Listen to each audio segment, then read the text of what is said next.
Autorizó el árbitro, se movió la pelota, el balón ya comienza a hacer su recorrido por todo el campo de juego en el Municipal de la ciudad de Carapeguá. Está en marcha la cuarta fecha, juega en Carapeguá Rubio Ñu. De Carlos Romero por derecha todavía no ha podido entrar en acción.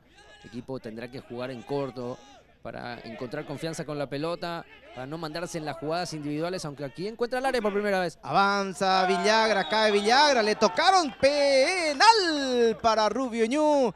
La falta en perjuicio de Villagra.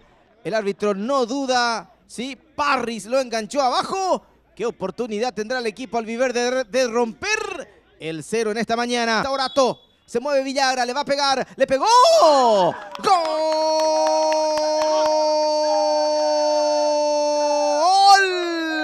de Rubio Ñu! De penal, César Villagra, remate alto, colocado con fuerza, sí, inatajable para el conjunto, para el arquero Horacio Almada del conjunto de Carapeguá. Se rompió el cero en el Municipal sobre 9 minutos de la primera fracción. Gana Rubio Ñu 1-0, golazo, sí, golazo de penal.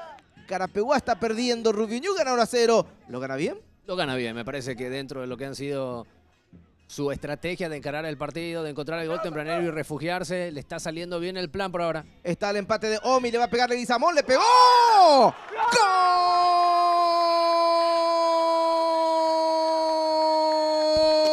¡Gol del Deportivo Carapeguá! Leguizamón, el hombre del gol. Qué buena sociedad con Montiel. La pelota para Omi. El remate de derecha. Allí está el centro de Aguada. El Argüello, Montiel. Y Leguizamón le rompe el arco al portero argentino. Empata el partido sobre 40 minutos del segundo tiempo. Habrá córner para Rubio Ñu. El árbitro dice no va más. Terminó el juego. 1 para Carapeguá, 1 para Rubio Ñu.